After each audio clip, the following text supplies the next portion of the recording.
For more than 4 years, the Nazis dominated Europe, but their garrisons could never rest easy.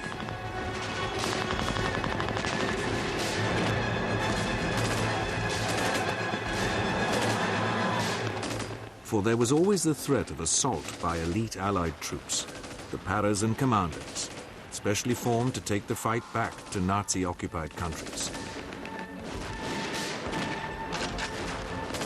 Their raids so infuriated Hitler that he ordered that any commandos taken prisoner must be executed immediately.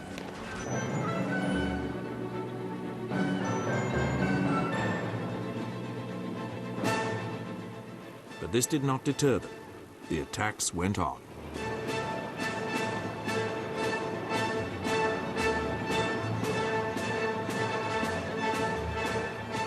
The actions of these special forces brought hope to people enslaved by the Nazis and played a vital role in their liberation.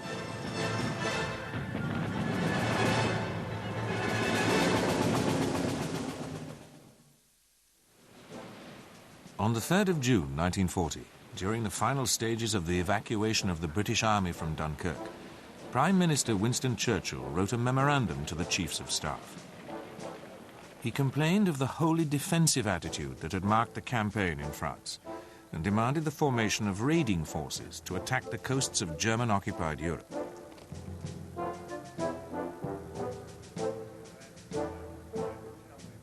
Within a few days, a call for volunteers to create a force of 5,000 men was circulated throughout the army.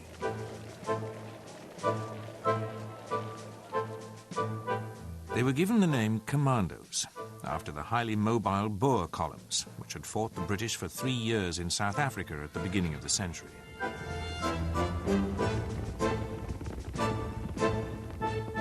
At first, the only troops not allowed to volunteer to become commandos were Britain's traditional sea soldiers, the Royal Marines.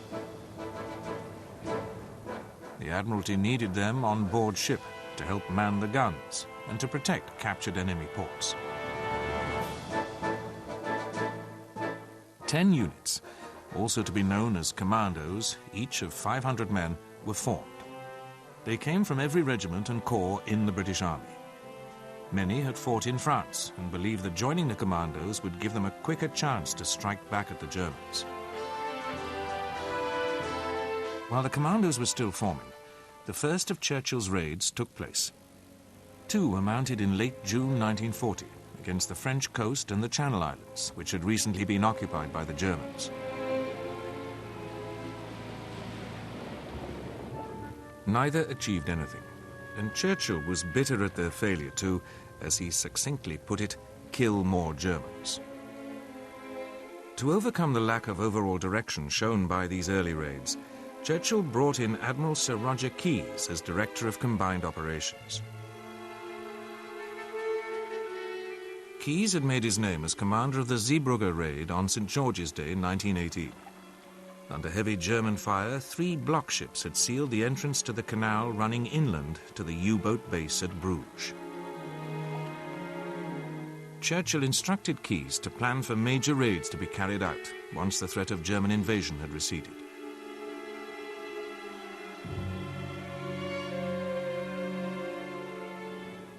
Keyes' staff learned swiftly from previous mistakes. Much greater target intelligence would be needed. Inter-service planning and cooperation must be improved. And above all, the new force must be given better landing capability so that it could strike anywhere along the coastline of continental Europe. In addition to demanding more landing craft, 3 cross-channel ferries were converted to carry and launch them.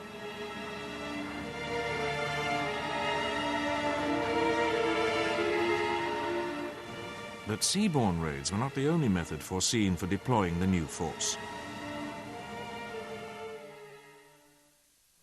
For the British had been very impressed by the German use of paratroops during their invasions of Norway and Holland. So No. 2 Commando was turned into an airborne unit and retitled 11 Special Air Service Battalion. A course of parachute training with drops from tethered balloons and then converted Whitley bombers was introduced.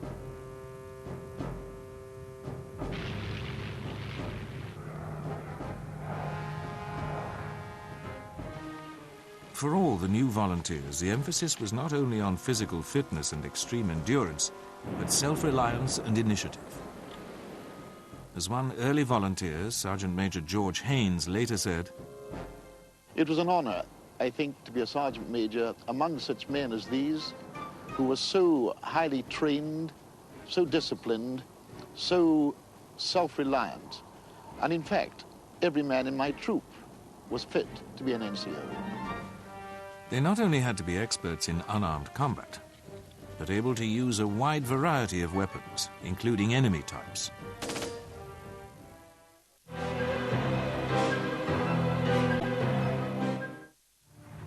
British forces were now heavily engaged in the Mediterranean and North Africa against the Italians. So in January 1941, Keyes deployed 3 commandos for diversionary raids against the island of Pantelleria and then the Dodecanese. Meanwhile, the remaining commandos in Britain prepared to mount their first proper raid against occupied Europe. The first target selected for the UK-based commandos was the Lofoten Islands off northern Norway. Some 600 troops sailed on 2 of the converted ferries on the 4th of March 1941. Their immediate objective was to destroy factories which converted fish oil into glycerine for munitions. The force arrived without being spotted by the Germans, and the commandos achieved total surprise.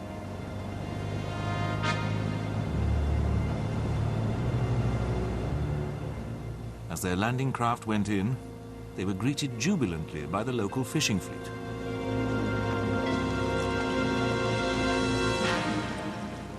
They were then helped ashore by the islanders.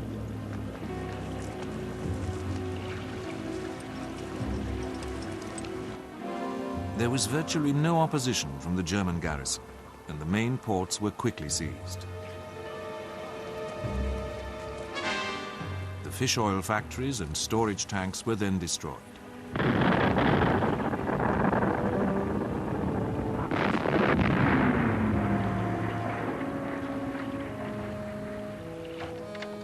With the local inhabitants joining in enthusiastically.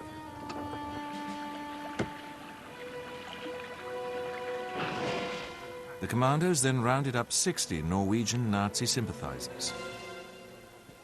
And these were taken off the islands, together with 225 German sailors and troops,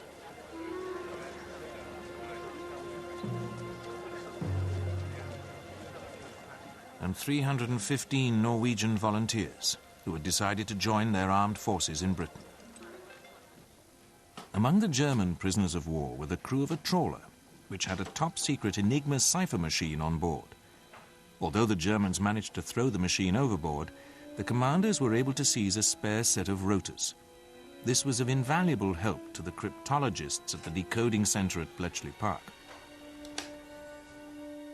One commando officer could not resist using the local telegraph station to send off a telegram addressed to A. Hitler, Berlin. It read, "Reference your last speech. I thought you said that whenever British troops land on the continent of Europe, German soldiers will face them. Well, where are they?"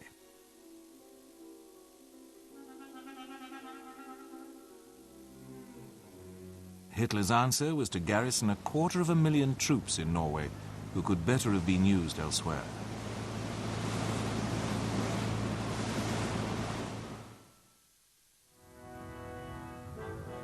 The troops sent to the Middle East did not enjoy such a clear-cut success. Locally recruited Middle East commandos were used during the capture of the Italian colony of Eritrea, while the others, known as Lay Force, after their commander Colonel Bob Laycock, became involved in attempts to disrupt the Axis supply lines during Rommel's first offensive, which drove the British out of Libya in the spring of 1941. Then half of Lay Force was sent to Crete to cover the British withdrawal after the German airborne invasion. The unit was virtually destroyed, and Lay Force subsequently disbanded. Despite this, fresh commandos and paras continued to be trained in Britain. But a further delay in their deployment occurred when in October 1941 Admiral Keyes resigned in protest at a decision that all future commando operations must be agreed with the Army High Command. Churchill replaced him as Chief of Combined Operations with Lord Louis Mountbatten, a cousin of King George VI and a distinguished destroyer captain. Mountbatten was determined to keep up the pressure with further large-scale raids. To tie down the German garrison, it was decided to revisit Norway with an attack on the port of Vagsø, accompanied by a diversionary visit to the Lofotens. The aim was to seize the island of Maløy, opposite the port of Vagsø, eliminate the German artillery battery there, and then occupy the port and destroy military and industrial targets.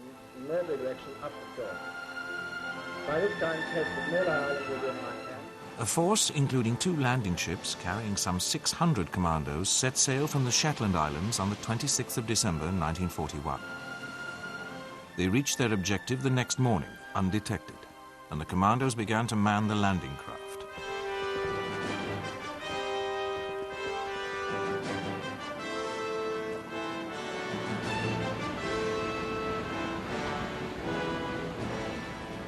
As these set off, the escorting cruiser HMS Kenya fired a salvo of star shells to illuminate Maløy for a naval bombardment and to act as a marker for RAF bombers which dropped smoke bombs to mask the landings.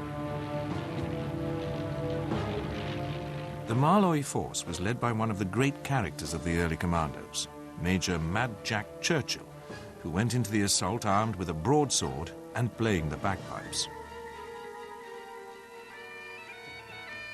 Churchill later recorded some of the tunes he played during the assault. His men overran the island in less than 10 minutes.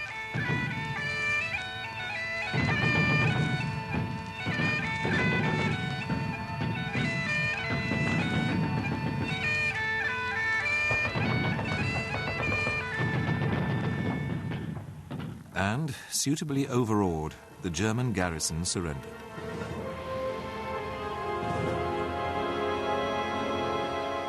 The guns were then turned towards Vagsø town.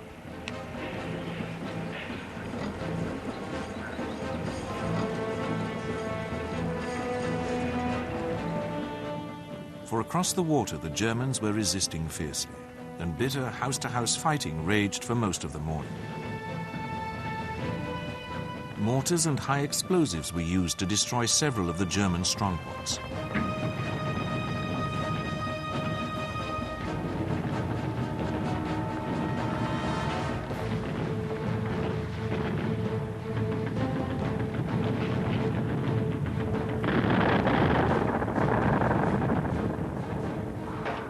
While the fighting continued in the town, 2 Royal Navy destroyers took troops to blow up a fish processing plant on the mainland, and then sank several German ships sheltering in the channel.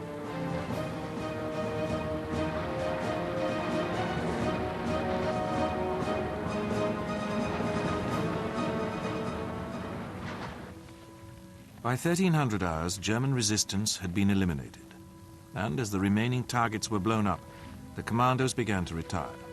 They had suffered 17 dead, with 53 wounded, while 120 Germans were killed and 98 taken prisoner. Around 100 Norwegian civilians took the opportunity to leave with the commandos.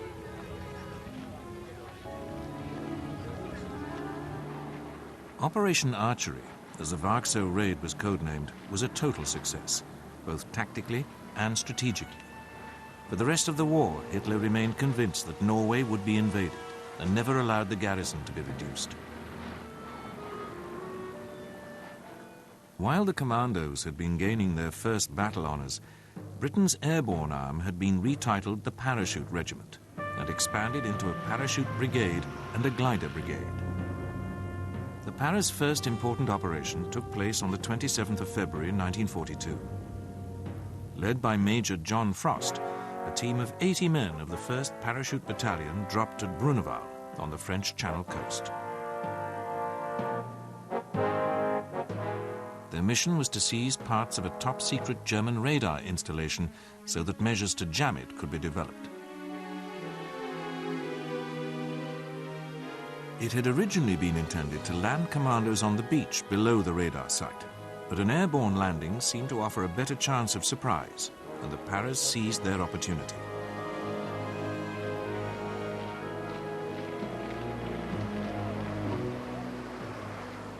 The men were deployed in 12 converted Whitley bombers.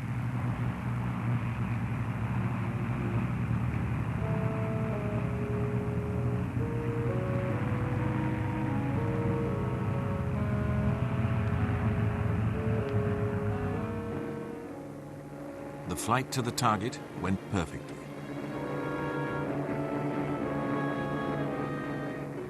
And the men dropped undetected, a little way inland from their objective.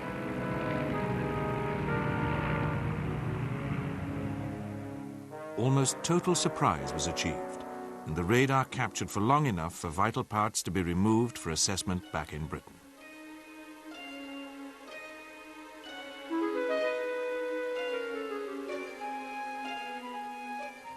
The raiders were then taken off by motor launch, having lost 3 killed and 7 wounded.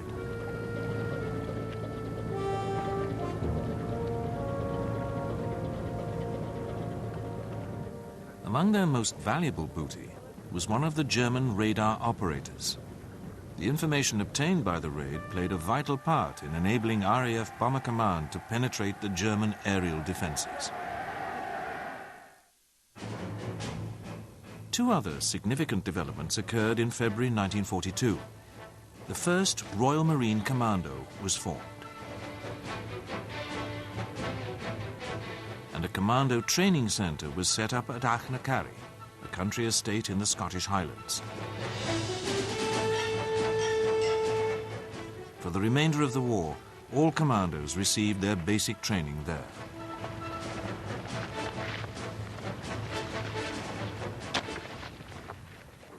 The next significant commando raid took place a month later, against the French Atlantic port of Saint-Nazaire.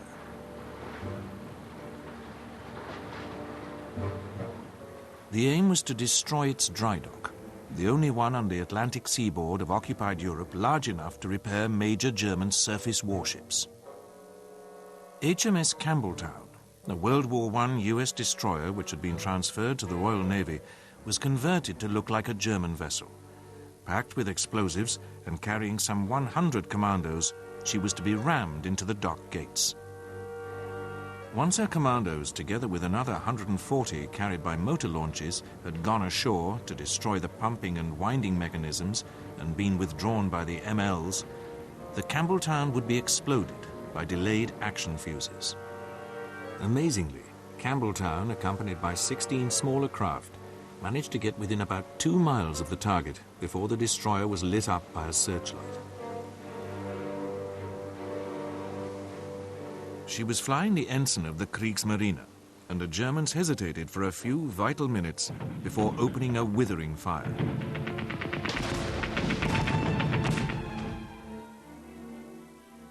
As Commando Captain Bob Montgomery later described, coming up the WWII in Campbelltown, the fire really was getting very heavy indeed. It seemed to be coming from all directions at once. And it wasn't very long before the coxswain on the wheel was killed. And another sailor took his place. He was killed almost immediately. I, thinking I was the only one there, stepped forward, took the wheel, not really knowing what I was going to do with it. Luckily, Tibbets from behind tapped me on the shoulder, took the wheel away from me before I could do any damage. Then the Kriegsmarine ensign was hauled down and replaced by the battle ensign of the Royal Navy.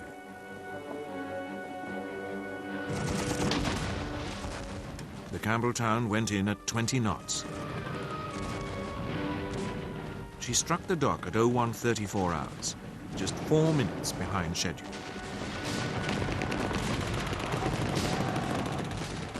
Her bow crumpled 36 feet in, lodging the hidden explosives firmly against the gate. Among the first commandos ashore was the second in command, Major Bill Copeland. Looking at her, it looked as though every gun in the world was firing shot of one sort or another into her poor battered sides in the glare of what seemed to be about 6 searchlights.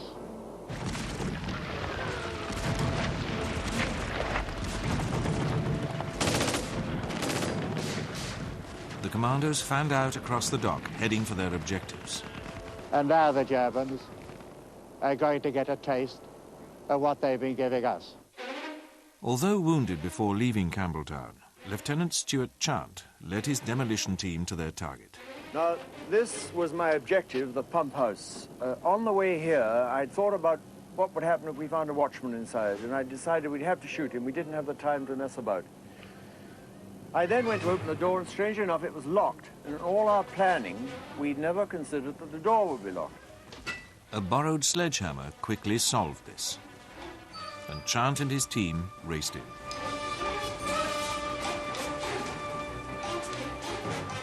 I'd a lot of confidence in my chaps. They followed me without a word, each clinging to each other's rucksack. And we walked away pretty smartly down these stairs. Don't forget, it was practically completely dark and got darker as we went on. Nobody said anything.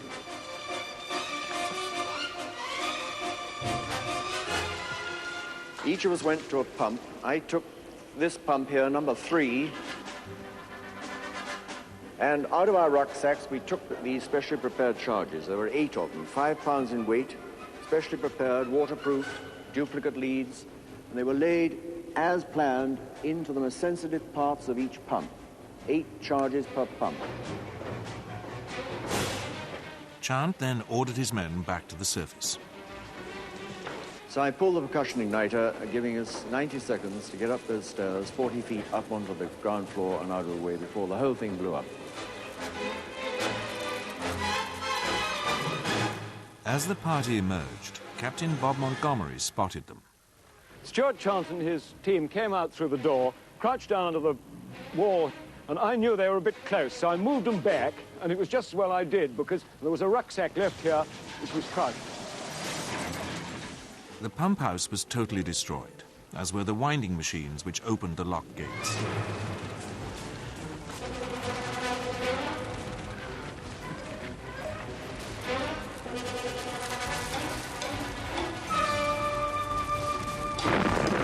It was now time for the Commandos to withdraw to the motor launches, but it soon became obvious that this would not be possible.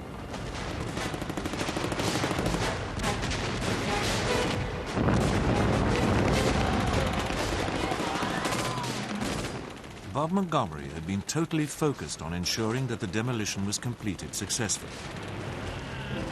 And it was only then, when Stan Day drew my attention to the river, where the MLs were burning fiercely, that I realized that the old mill was still in German hands and we were unlikely to get home.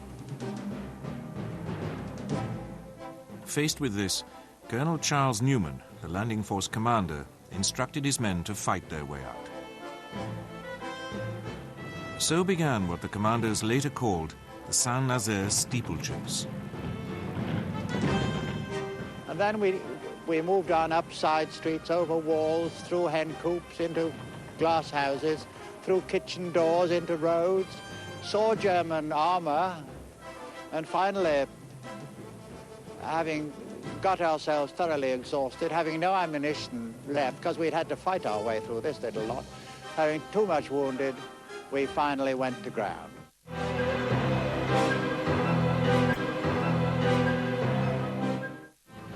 By daylight the next morning, most of the survivors had been rounded up. They were taken off to be held in a local restaurant. The Germans now swarmed over HMS Campbelltown. They failed to spot the explosives and began hunting for souvenirs. Among the survivors was her captain, Lieutenant Commander Sam Beatty. Soon after that, I was interrogated by a German who spoke very good English. He discovered that I'd been in Campbelltown, and he was remarking that it was no good ramming a stout cassoon like that with a flimsy ship. At that moment, there was a bang, a very large bang. In fact, it broke one of the windows in his office. I was asked no more questions because he obviously wanted to find out what the bang was, and I was hoping that I knew what the bang was. And a ring of cheers went through this restaurant when we heard this terrific explosion, which could be none other than 6 tons of Amatol in Campbelltown going up. More than 380 Germans were killed, and the dock gate was demolished. The dock remained out of action for the rest of the war. In August 1942, Mountbatten mounted another major raid, this time to test the German defences at the French Channel port of Dieppe. The main landings were carried out by the 2nd Canadian Infantry Division. They were a disaster, with few men actually getting off the beaches and into the town itself.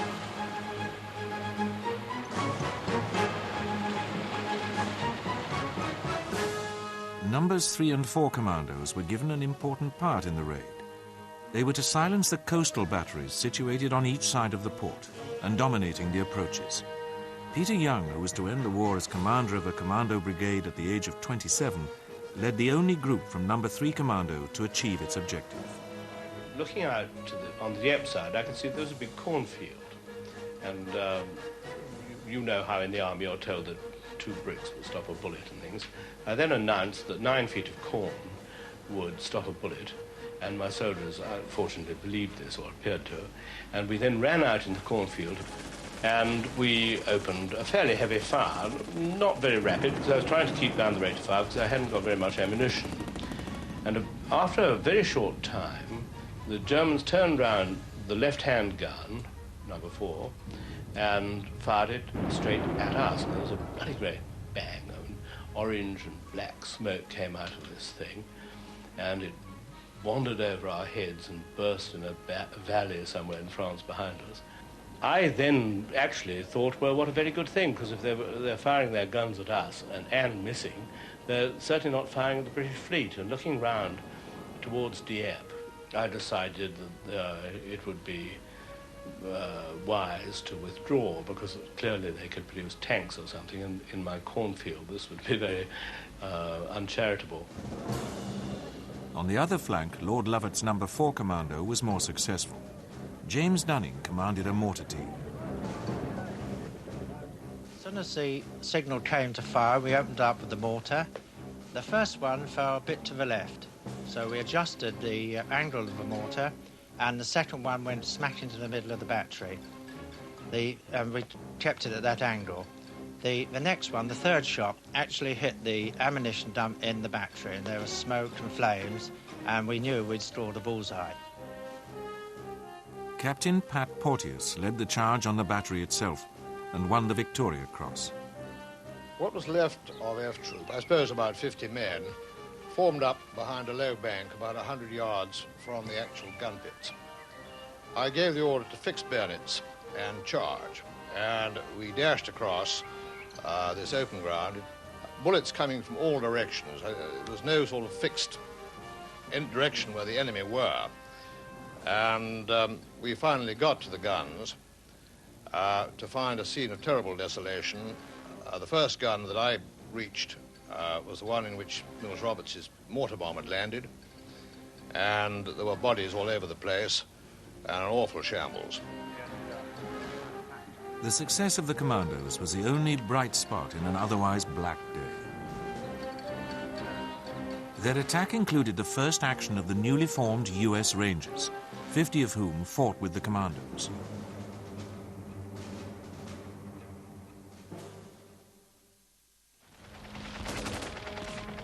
Alongside the major raids, the Commandos continued with pin-prick attacks on the coasts of occupied Western Europe. During one of these on the Channel Islands in early October 1942, German troops were tied up to prevent them from escaping. This enraged Hitler, who issued his notorious Commando Order. Any commandos captured, whether in uniform or not, were to be summarily executed. The first victims of this were glider-borne engineers sent to attack the Norsk Hydro heavy water plant at Vemork, Norway, on the 19th of November 1942. The heavy water was vital to Germany's development of an atomic bomb, but the 2 gliders and their bomber tugs both crashed. 14 men, 6 of them badly injured, survived one of the crashes. After the briefest of interrogations, they were shot by a German firing squad.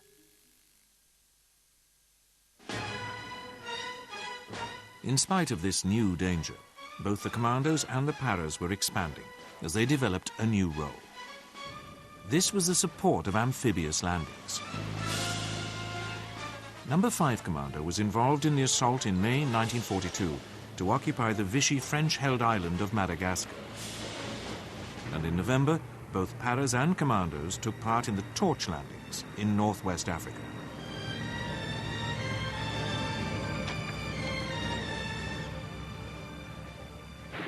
It was during the subsequent Tunisian campaign that the aggressive patrolling of the Paras led the Germans to call them the Red Devils, after the color of their berets. Both Paras and Commandos were used to spearhead the landings in Sicily and Italy, and a new theatre opened for them in August 1943, when Mountbatten was appointed Supreme Allied Commander, Southeast Asia. He soon requested Commandos to be sent out, and 3rd Special Service Brigade arrived in India in early 1944. This was to take part in a series of landings designed to outflank the Japanese during the Allied advance in Burma. Back in Britain, Bob Laycock, who had taken the Commandos to the Middle East in early 1941, had succeeded Mountbatten as Commander of Combined Operations. The emphasis was now on preparing for D-Day. And as part of the build-up, a number of cross-channel reconnaissance raids were carried out, many by the French troops of the Inter-Allied Commando, which had been recruited from troops from German-occupied countries.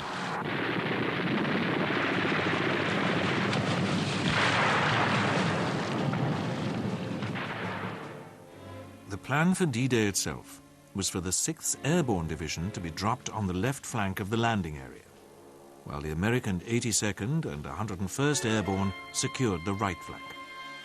The 2 Commando brigades would land on the British beaches, with the majority concentrating on Sword, so as to link up with the Paras. Not until they were in their sealed camps were the Paras and Commandos briefed on their detailed objectives. And on the evening of the 5th of June, the Paras climbed into their transports and gliders. BBC reporter Richard Dimbleby was with them. Taking off from here loaded with parachutists, and taking with it perhaps the hopes and the fears and the prayers of millions of people in this country who sleep tonight not knowing that this mighty operation is taking place. There she goes now, the first aircraft leading the attack on Europe. The vast air armada crossed the French coast. Soon the green lights came on, and the first Paras began to drop. D-Day had begun.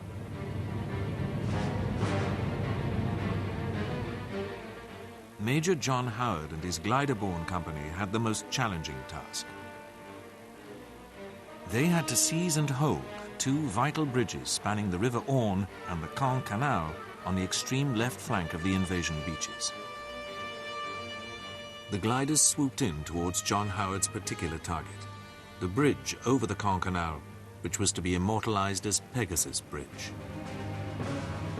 Say you're sitting facing one another, you link arms, you do a butcher's grip like that, you lift your legs, you just pray to God. And before we almost had time to do that, there was the first thump of the landing. I stepped out of that glider, I looked up, and 50 yards away from me was the tower of that bridge. And not only that, but the nose of the glider was right through the wire defences round the enemy post, where I'd asked the glider, not thinking of glider pilots, not thinking for one moment they'd be able to do it, number 1 glider must go through that wire. The German defenders were totally surprised and quickly overwhelmed. But now came the task of holding Pegasus Bridge and that over the River Orne until the Commandos could relieve them. The Paras dug in.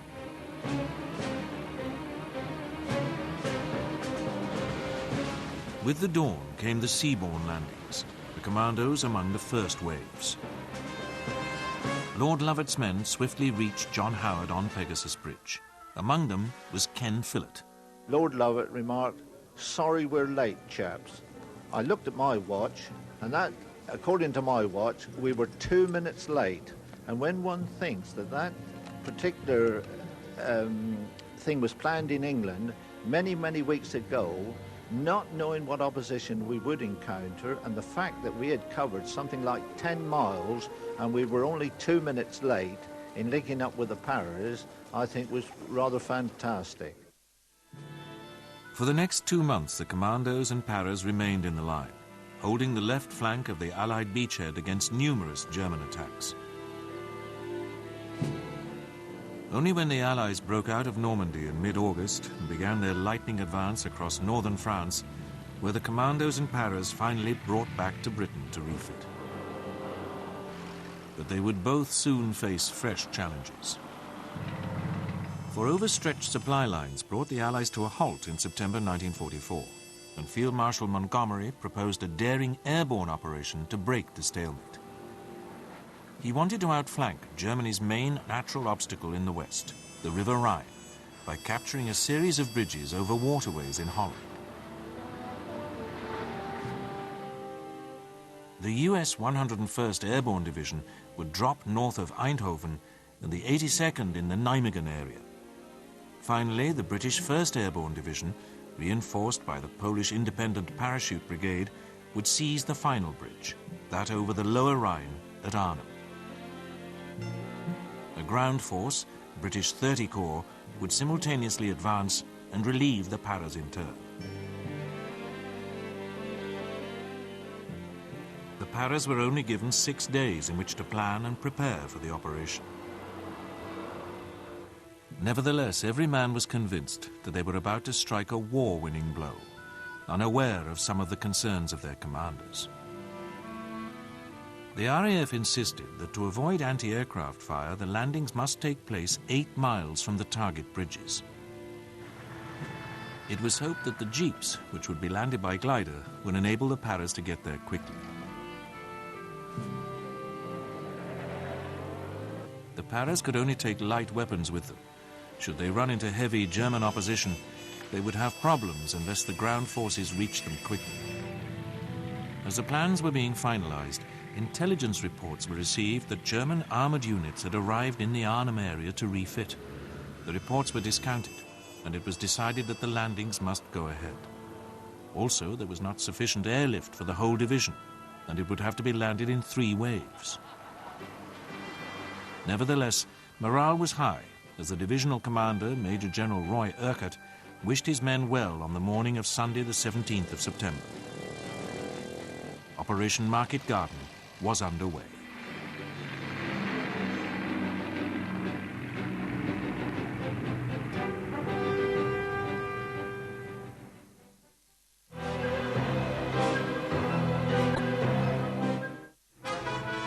The advance troops of the British 6th Airborne Division landed some 8 miles north of Arnhem during the early afternoon. There was no sign of the enemy. Landing zones for follow-up troops were established, and the Paras began to push forward towards Arnhem.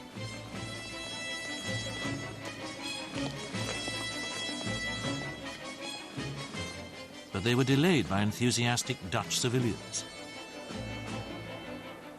and by the destruction of many of the gliders containing their jeeps.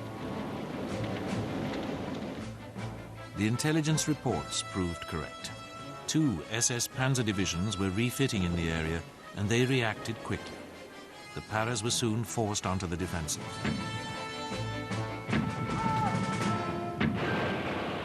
Then, in confused fighting near the town, General Urquhart, the divisional commander, was pinned down and cut off from his troops for more than a day. By evening, Colonel John Frost of the 2nd Parachute Battalion, with about 100 of his men, had managed to seize the northern end of one of the target bridges. But then Frost realized that they could get no further. A company tried to get across with 1 platoon. But when they were well up onto the bridge, I'm not exactly sure, but past that sort of pillbox thing there, accurate fire was brought to bear from a vehicle, like an armoured car, on the far side. Well, you're terribly vulnerable, as you know, on a bridge like that, and the bullets rattling down the road, and they have very heavy casualties almost straight away. Further attempts to seize the bridge were fruitless, and Frost and his men dug in.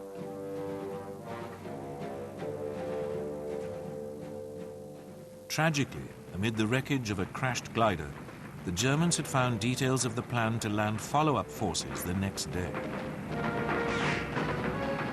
They were waiting, and the men of 4th Parachute Brigade suffered terribly. They were also pinned down before reaching their comrades. The men at Arnhem now depended on the ground advance, which had already relieved the US paratroops at Eindhoven. But thereafter, German resistance increased and the advance slowed.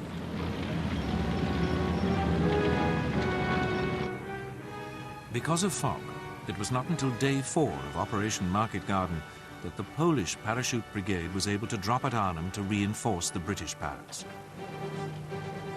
Unfortunately, they were landed on the wrong side of the Lower Rhine, and only a few were able to get across to Arnhem itself. The British paras were suffering increasing casualties as the German pressure grew. Many of the supplies needed to sustain them fell into German hands. Supply aircraft were shot down in increasing numbers, but still the British and Polish paras fought on. The ground advance eventually reached the Lower Rhine, but by then the paras at Arnhem were on their last legs. They were ordered to break out, but only some 2,000 of the 10,000 men who dropped at Arnhem were able to do so. The remainder were dead or had been forced to surrender. Montgomery's gamble had failed, but the courage and tenacity of the Red Devils had been of the highest order. The Allies now realized that their supply situation could only be eased if they opened up the Belgian port of Antwerp. This meant clearing the River Scheldt, especially the island of Walcheren at its mouth. The plan was for 3 Royal Marine Commandos to land on the west coast of the island to subdue the formidable German coastal batteries, while No. 4 Commando, supported by an infantry brigade, crossed from Breskens to secure Flushing. The landings took place on the 1st of November 1944. During the run-in, a number of landing craft were hit by shell fire. Nevertheless, the commandos got ashore and began the task of subduing the coastal guns.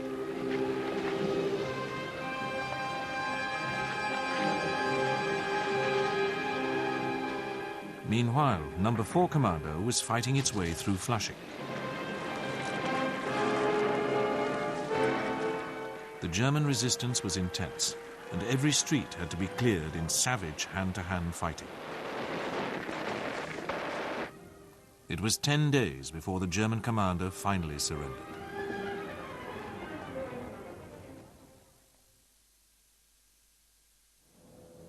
Both paras and commandos were in action when the Allies finally crossed the River Rhine in March 1945. 6th Airborne Division, together with American paratroops, dropping on the east bank. They landed in the German gun lines, and although they suffered casualties, the paras totally disrupted the German defense.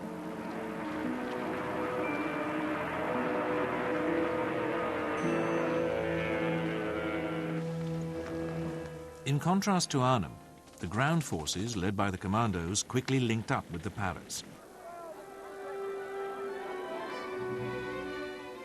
Thereafter, they took part in the final advance through Germany.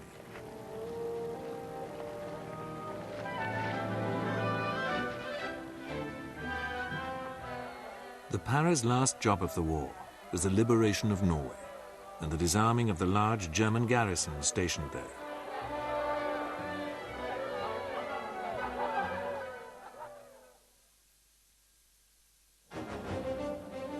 Both the Red Berets of the Parachute Regiment and the Green Berets of the Commandos fulfilled Churchill's wish in summer 1940 for lightly equipped mobile forces to act like packs of hounds.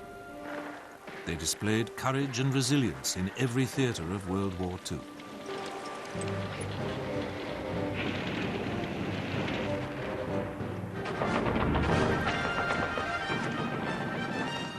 The same unquenchable spirit has continued to be shown in the years since 1945 by their descendants, today's Royal Marine Commandos and the Parachute Regiment.